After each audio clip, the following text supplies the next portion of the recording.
What up? Hey y'all. This is my little like bootleg intro.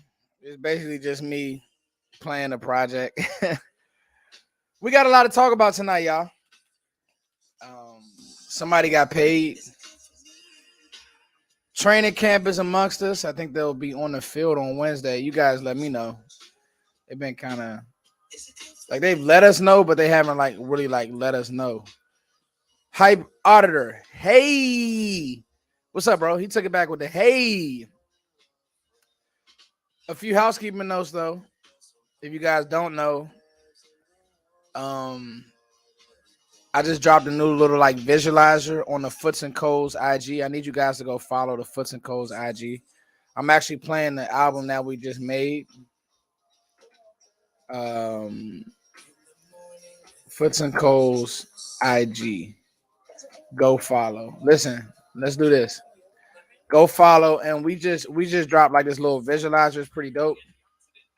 I would love for you guys to actually go follow, and then not only go follow, but just like drop a cool comment. Man, much love to y'all. Right now, I'm just playing a project. That's a vitamin C. We have a lot to talk about, y'all. Let's let some more people get in here. If any of the homies jump on, Vosh Lombardicus, Joe Rodriguez, even Sky Lombardi. I said Sky Lombardi. Sky Steele, Law. Anybody want to get on? Lock them in. It is what it is. But we just listen. Before we do that, can y'all see my phone? Let's see my phone screen real quick. We just dropped this cool visualizer for this song. This song right here is called My Goalie. It's on the project. Put a wall up. But this is the visualizer. Let me see if I can find it. That's me playing drums. We wrote the project. This is a visualizer right here. Oh, y'all can't see it. It can't focus. And they got the ring right there. But anyway, Foots and Co's on IG and Instagram, y'all. Like it's kind of like lo-fi vibes, real groovy. Please go show love to the music. I'm not just a Cowboys content creator. I also create music and I do that well. So Laws in Oxnard already. If Laws in Oxnard, let's see if we can get Law on. That would be dope. Let's see if Law's free. I'm pretty sure he's getting ready for tomorrow. Let's see. You free? We can make a call and let's see if we can get Law Nation on. Anyway, we got a lot to talk about. I really to me personally, like to me, y'all, I really feel like I really have like a lot to say about the Diggs thing because like I really think people forgot just how hard it is to find a good corner. And this isn't just for like other fan bases. This is for our fan base. Like, dog, like Diggs, like we went through Scandrix and Mike Jenkins and hell Byron Jones. Let me fix my head. It looks a little crazy. Like we went through those years of bad corner play. So like when I saw Diggs get the possible 100 million, I'm like, dog, pay him more. Diggs is 25. Like he's only getting better. And we'll get into some of that. But I just wanted y'all to hear the project. Like this is just me talking over music like we at the radio station. Mo Claiborne for sure. Like I really want y'all to go download this project. I'm gonna say it one more time. Foots times Coles. Coles is my buddy who I make music with on IG, iTunes. Where else? Oh, Spotify. And check this out, right? It's 65 people on here. If all 65 go listen, I would feel great about that and go download. All right, anyway, I know you guys probably love music, but you guys really love the Dallas Cowboys, and that's why we're here.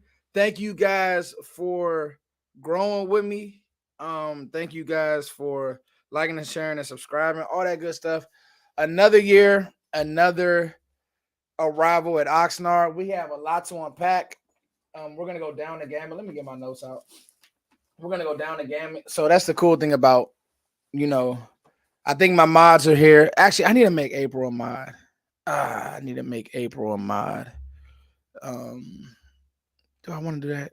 I need to make April a mod. But anyway, the live stream vibes are cool because I can just kind of go and like the last live was dope. Me, Vach, we were able to just really just talk and just um, just get our issue off. So that was cool. So um, and I could do stuff like this because my dog is irritating me right now. So let me go close this. She hears me talking and she wants to be in the conversation. So let me go close her door real quick. Guys, hold on real quick. Yeah, you know what? Nah, this what I'm gonna do. While I close my door, I'm gonna play some more of the project. Da da da da da. Yeah.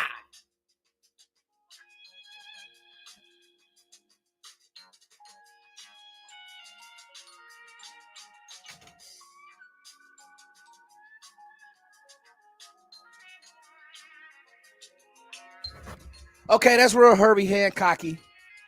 Real Herbie Hancock vibes. All right, I'm back, y'all. I know y'all want to hear. Let's talk Cowboys. All right, here we go. So in the process, I'm gonna try to multitask and make April a mod.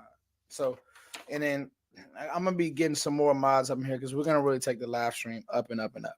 All right, here we go. So, um, April, you don't want to be a mod? Okay. April said her schedule is already okay. I'm sorry, April. I volunteered you without asking. Sorry about that.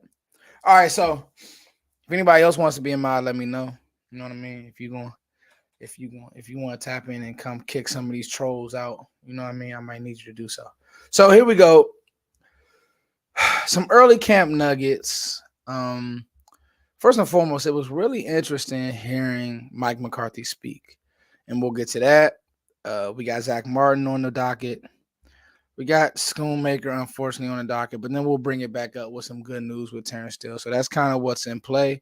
I don't have all the fancy graphics. All I got is my notes and what I've circled. Let's see, you guys can see it. It's in focus. Cool.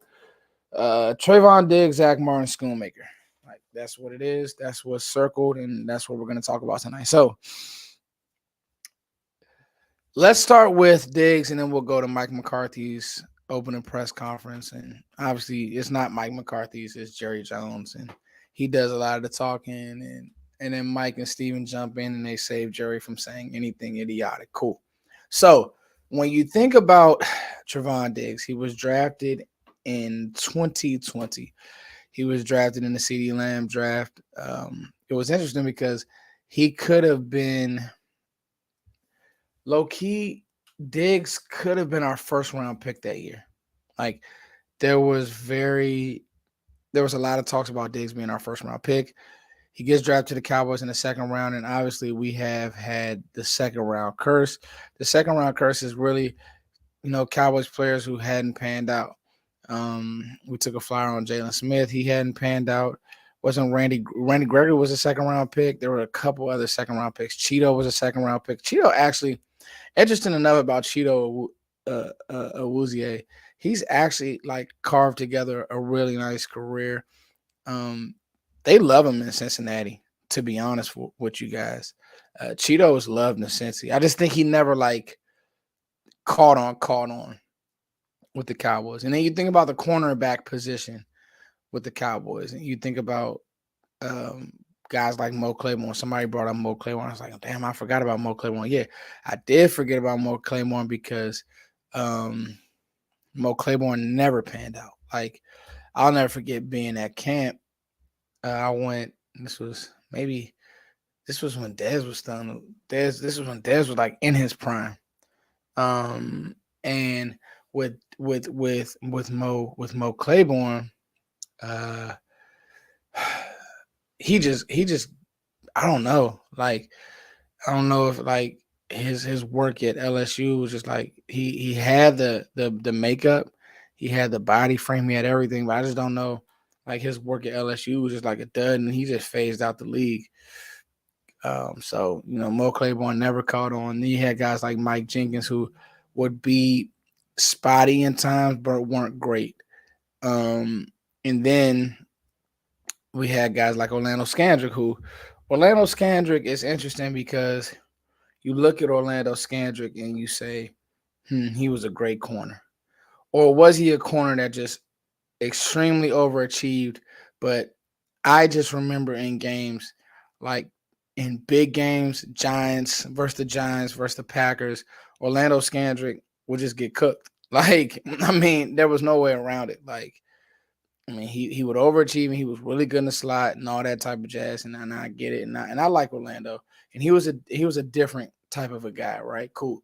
But I also felt like Orlando Scandrick didn't scare like top 10 to 15 receivers. Like he didn't. And I'll never forget watching the Giants game. You're watching Victor Cruz just barbecue him. I never forget watching the Green Bay game late in that game when after the dead situation and he couldn't like stop anybody, right? And so like um to me, like when you see, some of that type of stuff, when I saw some of that type of stuff, I said Orlando is maxed out. And I remember calling for that, right? And then, guys like Brandon Carr, not bad players, but like his ceiling, like Brandon Carr was never a top 15 corner in the NFL ever in life. Love the guy, reliable. I never forget the story of him working out in the parking lot and all that type of stuff. Good, all of that. Never, ever, ever in life was he a top 15 player, ever.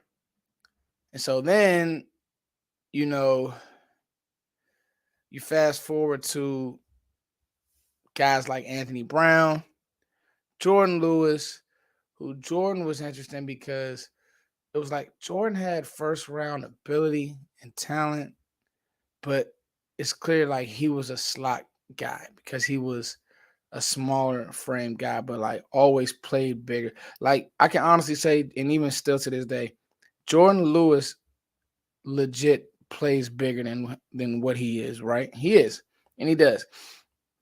And then enter Trevon Diggs. And people don't remember this, right? But I do. Trevon Diggs' rookie year in 2020 started off very rocky, extremely rocky. So much so that there were times where people were like, I don't know about this guy. And then the light bulb started to click. And then the light bulb started to click. And then towards the end of that year, because 2020 was kind of like, I think I don't know if that was the year that got hurt. All these seasons kind of like run together, especially when they're not great seasons. Um, and no, that was Mike McCarthy's first year. That was when we had who was our D coordinator that year. He ended up getting fired. Um, that was Mike Nolan. Awful. So no, Anthony Henry was not cool. He was garbage to me. Good. Nah, I won't say that, but I remember getting him from Cleveland. I was just like, I don't know. But the whole defense was, you know, cool. Whatever. So, but anyway, 2020, Diggs was like, is he gonna be okay? You throw him in the fire as a rookie, and I forget Terry Rozier. Not yeah, Scary Terry. Yes, what's Terry's last name? Yeah, Terry. What's Scary Terry Rozier? Yeah, that's his last name. Scary Terry. He got the best of Diggs like bad as a rookie. Terry McLaurin. I said Terry Rozier. Terry McLaurin. He got the best of Diggs bad as a rookie. Like just bad. Beat him bad. Beat him like a drum. In Washington, I think. And it was like a double move. It was just, and I was like, oh man, I don't know about this guy. And then Diggs came back late in the year and started to intercept the ball. I don't know why I said Terry Rozier, not Terry Rozier who plays for the Charlotte Hornets. And so then what ended up happening was late that year, I said, man, this kid can play. This kid has some juice and some confidence with him that I really, really like. Terrance Newman was a stud chat box. Yes, he was. But this kid has some juice and some he does some things well that I like. And so then now you're fast forwarding to 2021. And he got in the lab. He worked with his brother. Like who else better than to, and I really do believe this. Like some of that stuff is just cliche coach talk, player talk, we grinding.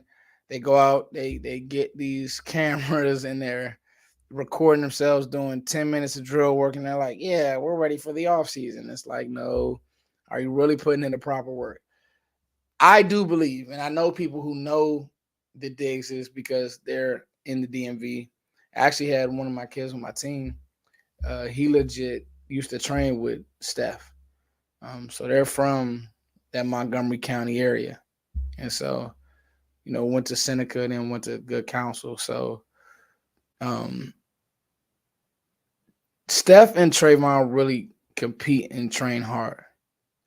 I think that people would also, like, by football standards, people would, when they like got up on Trey Diggs, they would see how much taller he is than Steph Diggs.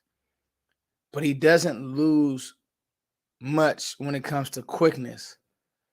Now that he's not the fleetest of foot, and he's not the most dominating athlete. Like somebody that big and that good of an athlete, there's only two guys, and they actually came from the same school that I can honestly say that as long as I've been covering the draft, and a lot of you guys have been with me covering the draft and covering prospects and doing all that type of stuff, the two players that I can honestly say, and they both came from Florida State, that are like tall, big, quick, fast, physical corners that are just dogs.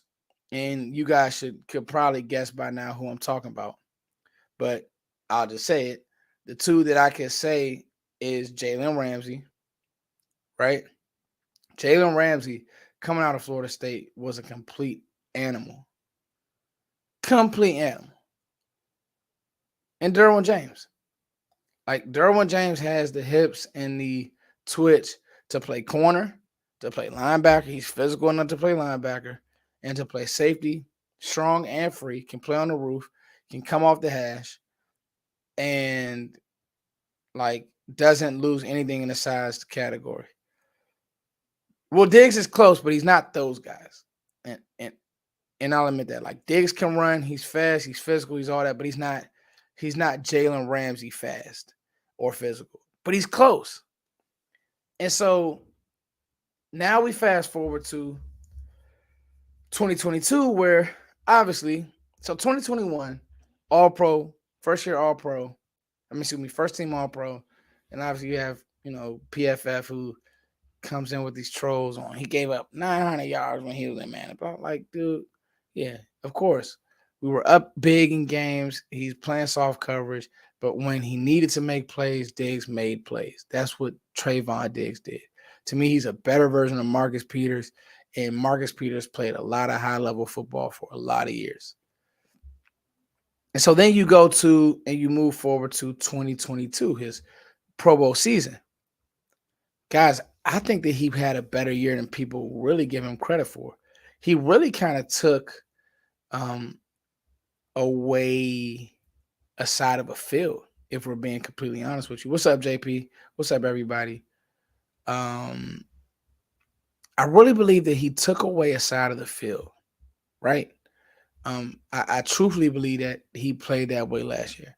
And I think it's the ultimate compliment when teams and fan bases point to a play or two or three. Yep. Thank you so much, Jack and Angie Meeker. Thank you. Let's make sure that we hit the like button, guys. Appreciate you guys for doing that. He took away a side of a field, right? That most corners just can't do that, right? And when you think about it with Diggs, it's so interesting because when fan bases or even ESPN high level creators, they'll point to a play. Oh, the AJ Brown double move, or a couple plays here and there, maybe in the Washington game. But I think he was a little grabby in that Washington game when that play against McLaurin, but it wasn't called. Like, that's a good year. I know the interceptions were down, but the coverage was much better. And so now the Cowboys are left with the option of, do we fart around and let him play better and now the price tag goes up, or do we extend him now? Because you can't name 7 corners in the league better than Trevon Diggs, no matter how you want to, shake it, tangle, and twist it. And I went on a rant the other day on Twitter. It's like, dude, I like Jair Alexander. I don't think he's a better player than Diggs. I do think that, it's definitely debatable with guys like Patrick Surtain, because as much as I love the Cowboys, Surtain has been a complete stud for the Broncos. And it would have been an interesting debate between him and Micah. I still would rather have Micah, just because I think that defensive ends can change the game a little bit more than high-level corners. But make no mistake about it, if you follow football, you understand that Patrick Surtain is like bona fide top 3 corner. Sauce Gardner is a guy. Denzel Ward was up and down. Jair is a guy for sure. I still think that Jalen Ramsey is a good cornerback. We got to understand, when he goes to Miami and plays in that Vic Fangio system with that D-line, because they do have a good D-line, it's going to be a little bit different. Jalen Phillips, somebody that I covered, it's going to be a little bit different. So I think that Jalen Ramsey still could play high-level football. So for me, when you look at what Diggs, his body of work, 2021 first team All-Pro, 2022 Pro Bowler, he's only 24, 25. He's going to continue to get better. He's going to continue to grow. I think it was a no-brainer, and I think that he earned his money. So we'll go clap emojis. Let's get clap emojis in the chat box, guys, for Trevon Diggs. He earned his money. And this is going to segue from me into another point. Guys, get ready for mainstream media and casuals to start jumping on the Cowboys have the best defense in the NFL bandwagon, which I don't want them to. Yep, come on, y'all. Clap emojis. Come on, y'all. Wake up. I need y'all. I need y'all, baby. Don't be talking about I'm asleep and y'all not with me. Stay with me. Yeah, because to be quite honest with you, it's just so interesting that now everybody is, the Cowboys have the best defense. I saw that. That was a topic on NFL Total Access. Oh, do the Cowboys have the best defense? Do they? Oh, yeah. But what they're not going to tell you is this defense is homegrown. Texas grown, baby. My family's from Texas. That's why I'm a Cowboys fan, by the way. Homegrown, y'all. Like, what are we talking about? Like, I love getting into arguments with these guys because, like, DeMarcus Lawrence, homegrown. Trevon Diggs, homegrown. Bland, homegrown. Micah Parsons, homegrown. Osa, homegrown. Right? I'm claiming J-Ron Curse because where he was at, he wasn't being used properly. I'm claiming Hooker is homegrown because with the Colts, he was always hurt. Now he with us, homegrown. He a vibe. Don't let Mozzie hit. Wilson, homegrown. Homegrown, baby. So now you have ESPN and Total Access, and is Dallas the best defense? But if you've been watching me, and this isn't the toot my own horn, toot toot, I make my own effects. Like I said that this defense all off season, I said that this defense is now the best unit on this team, and that's okay.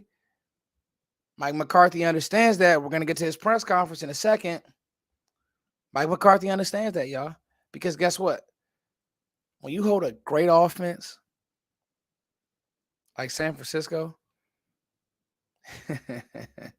shout out to you, Big Dow 8604. Toot, toot. They playing with me, y'all. Stop playing. Stop playing so much. Why are we watching ESPN? Come holler at me, man.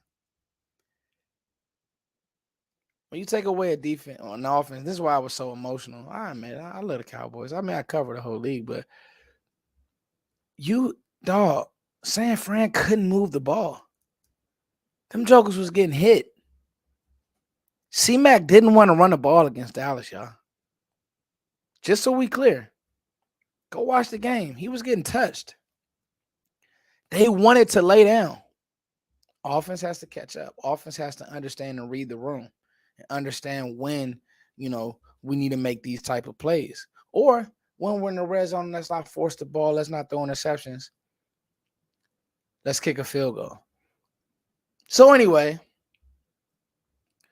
that game really proved to me and showed to me that, number one, Dan Quinn's a hell of a play caller on defense. He's a hell of a game designer and schemer defensively, and understands how to take away what a team wants to do, because all the play action, all the run fit, he was on it. And I'm listening to a great series, by the way. If you guys had The Athletic, it's called The Play Callers, and it's with Sean McVay and the Shanahans and Mike McDaniel and all those guys. I mean, we got to be honest with you. I got to be honest with you. McVay, Shanahan, McVay, that whole tree, they're geniuses. It's part of the reason why I've always said, like, hey, what did Kellen Moore do to deserve to be, the Cowboys play caller? You look at guys like McVay and Shanny and all those guys, like, I could legit say, like, hey, those guys put their time in. And what did Dan Quinn do? Punch that trash in the mouth. Stop playing. Punch them jokers in the mouth, right? So that let me know just what type of defense this really is. It's a great defense. Now you add Mozzie Smith to this defense.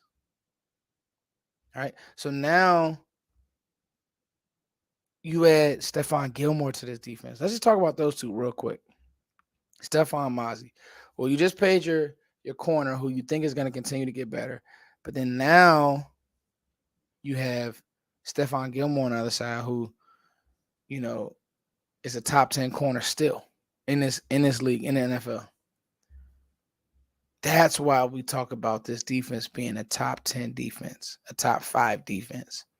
And oh, by the way, you listen to Mozzie talk, you listen to the interviews. He understands right now, I need to eat up double teams. I need to split double teams. I need to stop the run on the way to the quarterback.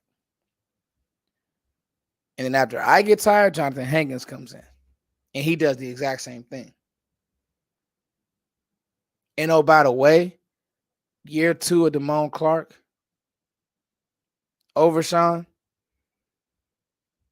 Jabril, Leighton, who, by the way, Leighton had a good game in that San Fran game, by the way. So just be careful of mainstream people pushing the defense, because the truth is, if you've been following certain people, you would know, and that the Cowboys understand that we're going to make a unit that's been good outstanding. No, we're not going to chase a receiver. Could have chased it, no, we're not, we're going Mozzie Smith here. And so that's just interesting.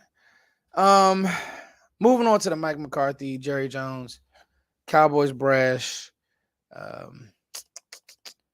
press conference. I think it was really good. I think it was really informative. We'll talk about Terrance Steele coming back in a second, but just to hear Mike McCarthy and Jerry be so candid about why Mike is calling plays was honestly refreshing.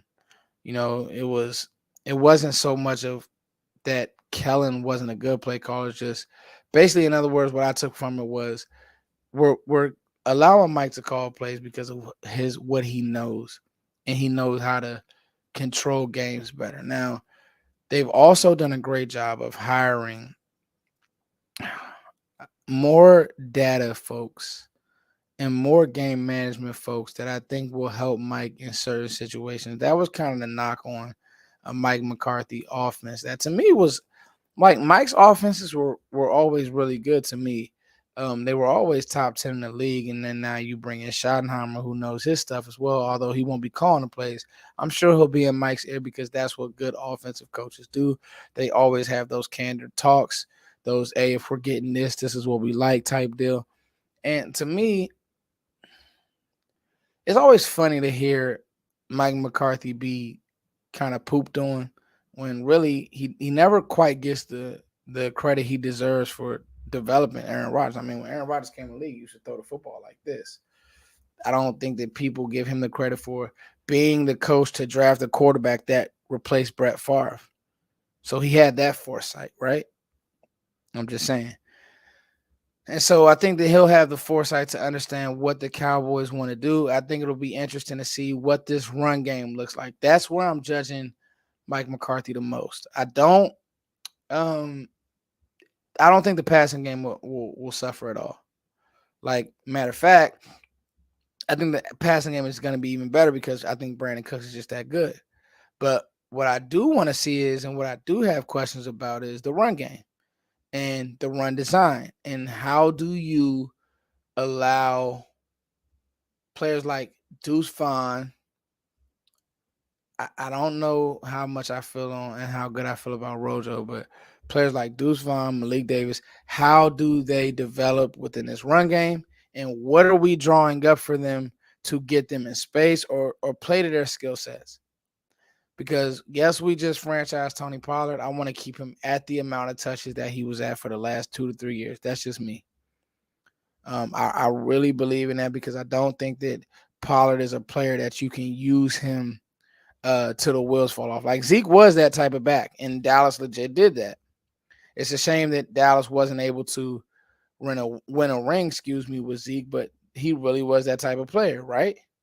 But you know, um, to me, it's one of those things um, that I just believe that with Tony, you don't want to get so carried away with his usage that you run him into the ground. So I just want to see how that run game and design looks. And give everybody a shot. That's all well and good. But the truth is, I'm banking on Deuce Vaughn. I'm not banking on Ronald Jones. I've seen enough. I covered him coming out of USC. He was a good player. He battled with weight. He couldn't get on the field at Kansas City. So I'm just not going to throw my eggs into that basket.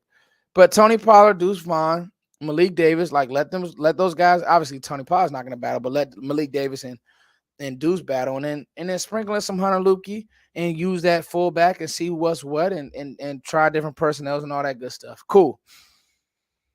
So the press conference was really good. Like you said, I think they're going to do a lot of conditioning, and that's one thing to really, guys. And we're gonna talk tonight, right? Because I want you guys to understand the first day or so, or 2 or 3 days at press at training camp, guys, who's in shape? Like, who's been BS in the offseason? Who hasn't been taking care of their body? Who has been taking care of their body? Who's locked in? Like, that's what you need to see. We don't need to see the highlights. I want to know who's not practicing. Luke Schoonmaker. I want to know who's doing all these types of things to get the coach's eye. Like, at every level of football, conditioning is still the most important thing. Don't tell me anything different. Don't tell me any other way. That's what's so intriguing about a guy like Mozzie Smith, because you hear things like, about Jalen Carter, about all these guys, and that's cool. Great players, great prospects, all that. But when you look at Mozzie, you're looking at a guy who's a physical freak for a reason. Bruce Feldman's a freak list for a reason. The shape, the conditioning, he can play a whole game. He does that matters. So I just want to know who's in shape. Like, that's big to me. I want to know who's been working and all that type of stuff. All right, here we go. Some other nuggets that came out of that press conference, and we'll go ahead and jump into it. Let's get to some bad, and then we'll clean it up with some good, and then we'll go ahead and go home. Zach Martin, the brass was very like, I don't want to talk about this. And Clarence, what's his? Not Clarence. What's Clarence's? Anyway, Clarence kept asking and poking at him, but what's the deal with Zach, and are we going to see Zach? And the truth is, I know that they're behind the scenes working, right? But I just don't believe that, to me, that they're close right now with what Zach may want, because the truth is Zach has outplayed his contract. He's the best guard in football. Probably one of the only players that I've seen that literally gets better every year. Can probably play O line till he's, yeah, Clarence Hill. There he is. My bad, y'all. Will probably be able to play O line until he's 40. I mean, those guys, Whitworth could have played another 2, 3 years. He could probably play right now just because his technique and his strength. He still has that grown man strength. And so Zach does deserve some type of compensation, a new contract, and Dallas will take care of him. They know that they can't play without Zach Martin. So I haven't lost 1 ounce of sleep about that. They cannot play without Zach Martin. They know that. Luke Schoonmaker, however, was not out there, and that concerns me, and we'll talk about why. I truthfully believe, hey, 2I, no, thank you, Aisha. Thank you for all your work, because she'll chime in, and you guys are only going to get the real, because I believe you're going to camp, right, 2I?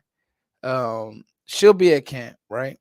And so um, she gives you guys the real. So if you're on this channel, if you're on Vasha's channel, Sky channel, and you see what Aisha's talking about, like, we're getting a treat. So understand that. And it's cool to get guys like John Machodo on. I'm working on some other names to get on, but like Aisha, she stays down and she stays real. And so we love her. And then you guys make sure you guys support her, because she's actually on .com and doing some great work with them. To me, with Schoonmaker, guys, it's one of those things that's like, I just have this belief when it comes to rookies. Like, your hardest.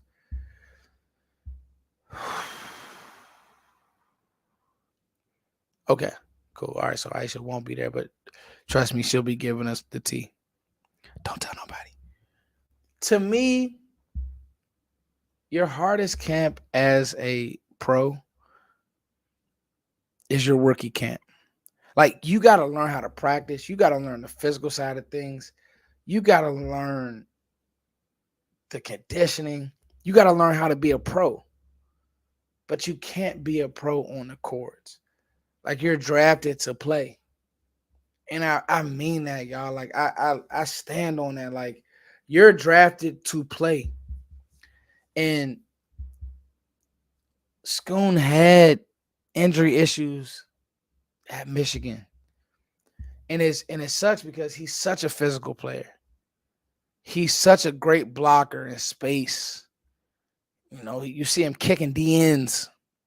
You see him doing all these things. But I just don't like that.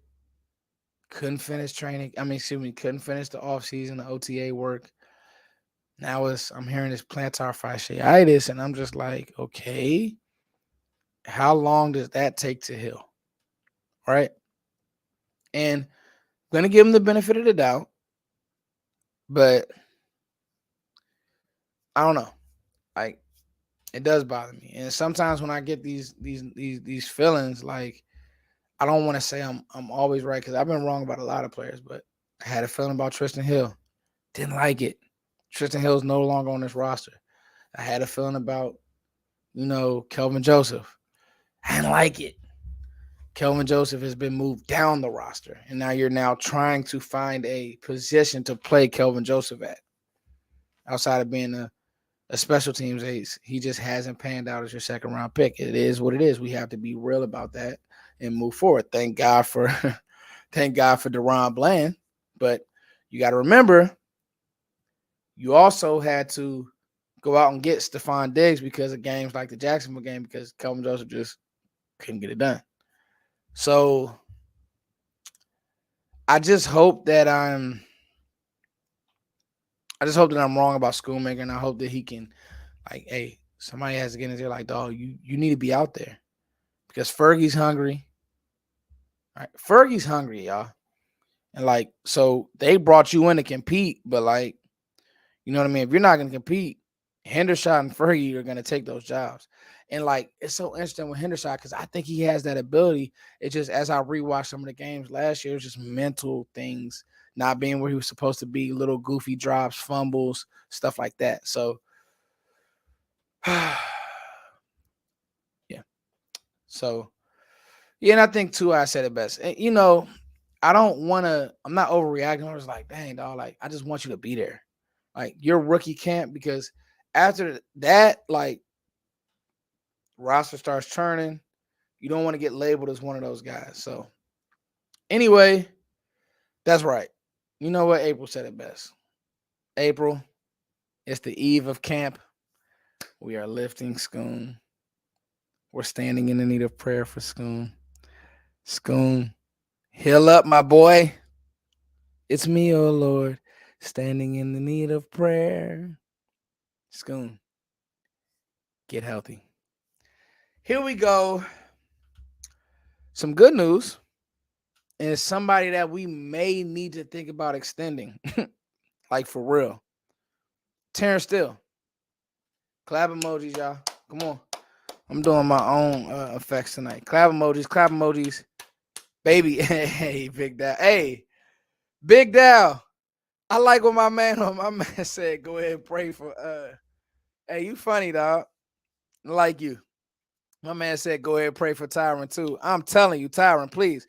We don't need your practice. 2 days a week, dog. 2 to 3 days a week, Tyron, please. And just go ahead, go to the hot tub, get ice. Cool.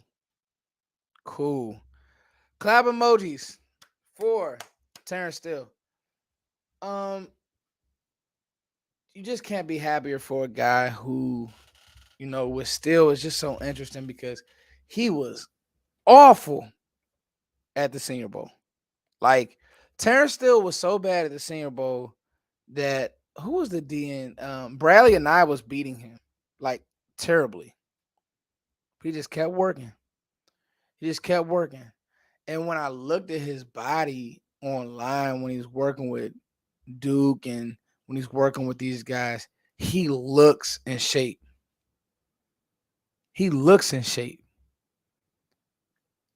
And I'm showing the kids that I coach and some of my old linemen, I'm like, guys, that's what an offensive lineman looks like.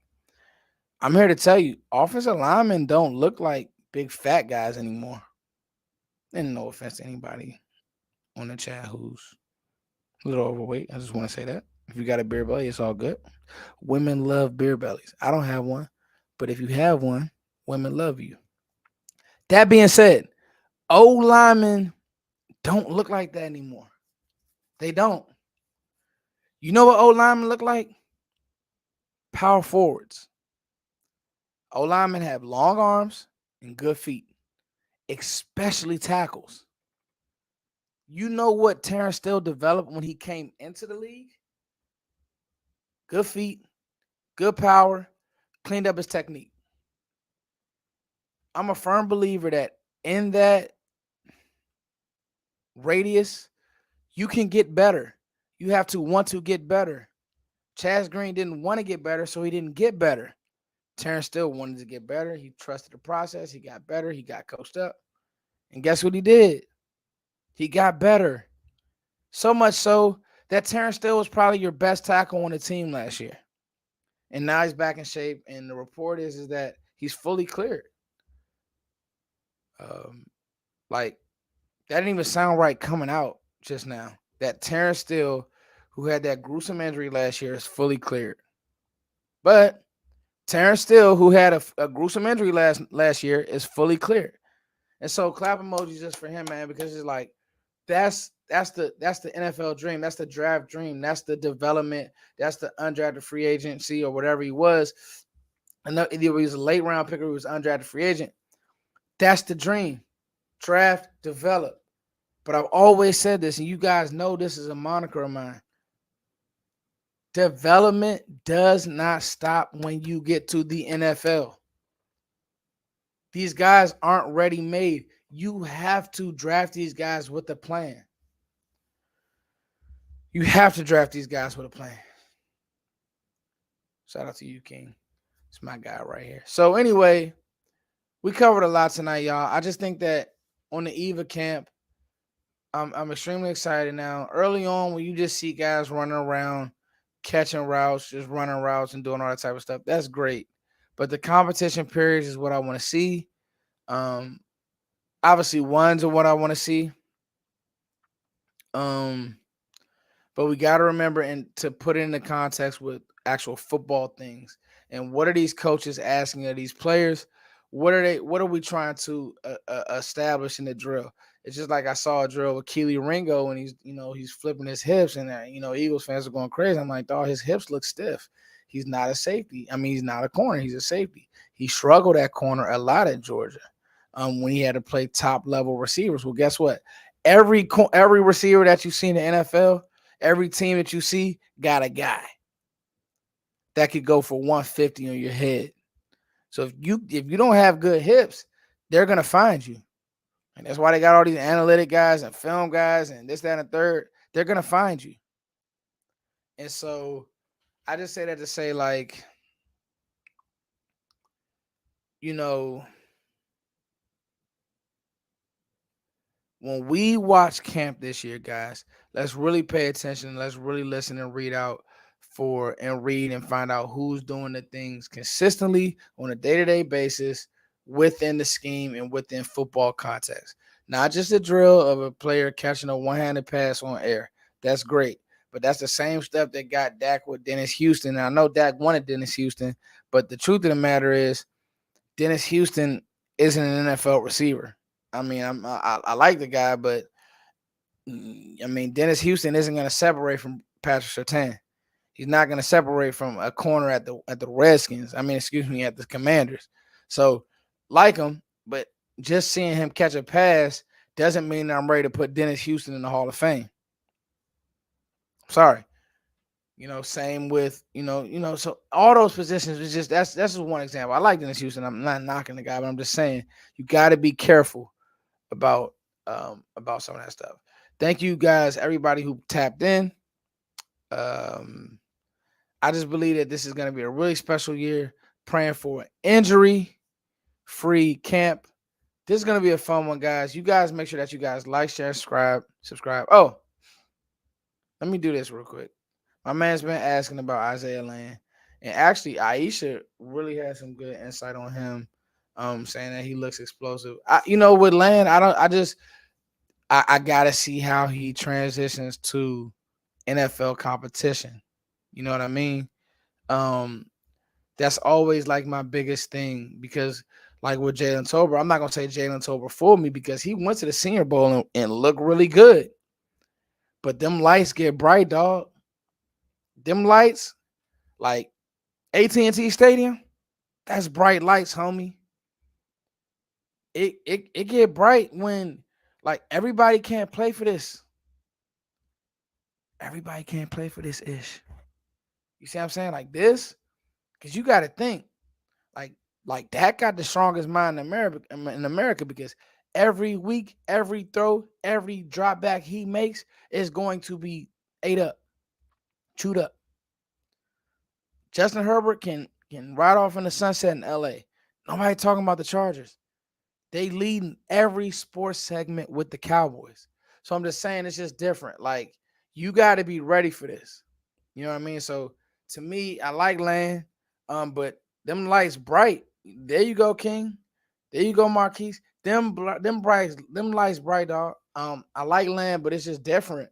And defense is like it's more reactive. It's more that type of vibes. You can just go fly around, but like sometimes when we talk about like skill guys and this and that, I mean, to play for this team is different because you on TV for real. And so yeah, and I agree, April. You're right. I do have Jalen Tolbert as my breakout guy, but he has to overcome some of that, like getting lined up and stuff like that, and not knowing the scheme. That's just nerves. But at the end of the day, I mean, the only thing that scares me about stuff like that is I say this about like kids that I coach and everything. Sometimes it's not on you, it's in you. If you don't got that in you, the coaches can't put it in you. And so that being said, like I think Tober will have a good year, but I just want to, say that so anyway, guys, I think that we touched on everything. I'll be doing 3 videos a week because it is the high volume season. So I'll be doing 3 videos a week and trying to actually do a live stream as well. So like I'm really grinding. I'm actually gonna try to upgrade my live setup even more, but I kind of like just the grassroots, just talking to y'all. Like I ain't really into all the bells and whistles. I let the other guys do that. When you get on with me, we just talking our talk. You know what I mean? When it's me and Joe, we just talking out ish. That's it. That's all. Nothing fancy. I love the game, but I don't. I'm not. I'm not. This is old school, baby. It's old school, baby. It's old school, like Earth, Wind, and Fire.